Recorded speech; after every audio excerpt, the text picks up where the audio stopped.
Hello Class 6, today we are going to study Chapter 6, Major Landforms of the Earth.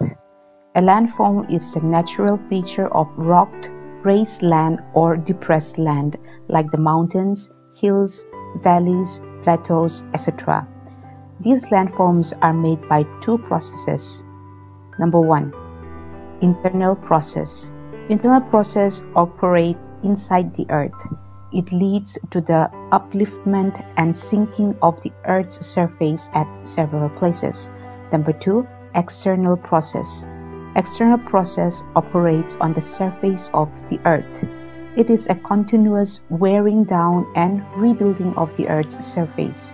The wearing away of the Earth's surface is called erosion, and rebuilding takes place by the process called deposition.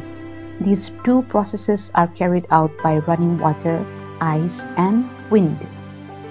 We can group different landforms depending on elevation and slope as mountains, plateaus, and plains. Mountains. The mountains are the elevated part of the earth which has steep sides and peaks. A mountain can be defined as any natural elevation of the earth's surface. It is higher than the surrounding area. Mountains vary in size and shape. They are of different height. Some are old and some are young. On the basis of their origin, mountains are classified into three main categories. Number 1, fold mountains.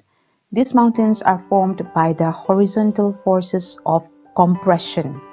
Due to compression, the horizontal rock strata crumbles into a series of upward and downward folds called anticline and syncline respectively.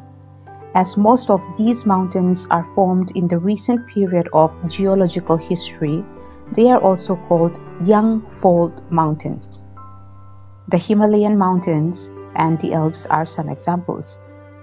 The Aravalli Range in India is one of the oldest fold mountain systems in the world. Number 2. Block mountains.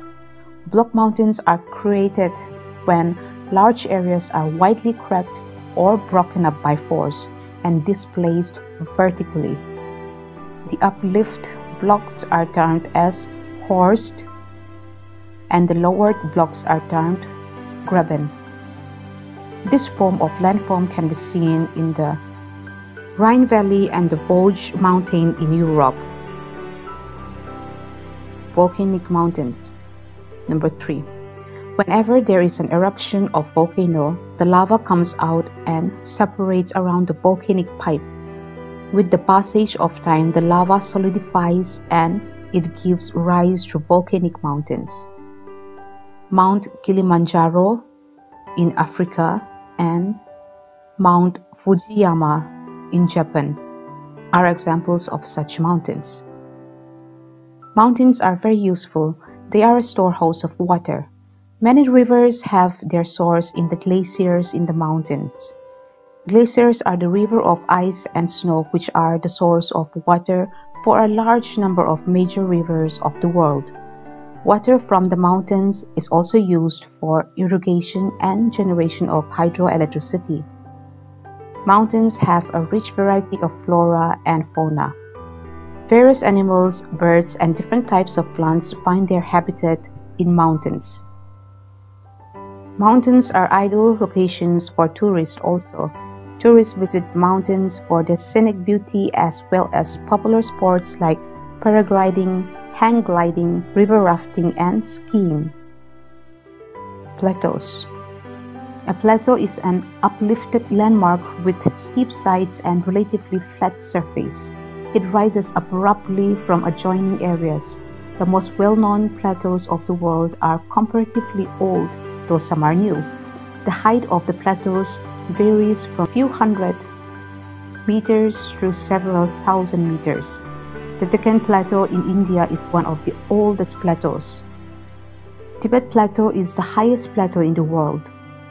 Plateaus are rich in mineral deposits. The African plateau is famous for gold and diamond mining. Coal, manganese, and iron are found in Chotanagpur Plateau in India. There may be several waterfalls in the plateau areas as the river falls from a great height. Jog Falls in Karnataka is an example of such waterfalls. The lava plateaus are rich in black soil that are fertile for cultivation. Many plateaus have scenic spots and are of great tourist attraction. Plains. The flat low-lying area of land is called plain. Most of the plains are formed by rivers and their tributaries. The rivers bring sand, stones, silt, and clay from higher elevation and deposit the same at the lower elevations. Generally, plains are very fertile and support a huge population. The plains are very thickly populated regions of the world. Some of the largest plains made by the rivers are found in Asia and North America.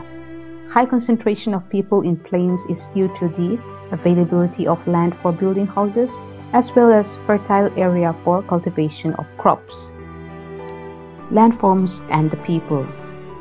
Humans have been living in all types of landforms since the beginning of their evolution, but a closer look at our history suggests that rivers were the cradles of civilizations, as civilization flourished near river valleys.